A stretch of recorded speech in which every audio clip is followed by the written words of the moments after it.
तै तो जाबे तोर बिना घर के का होही। दू दिन मयारू जिंदगी भर माँ बाप हारोही। उड़ जबे तै तो पंछी मन आकाश के जैसे, तोर बिना माँ पापा होही जिंदा लाश के जैसे।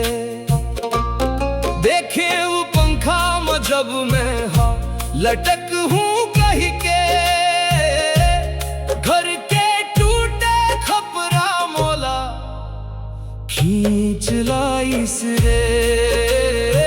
माँ के अचरा मोला खींच लाइस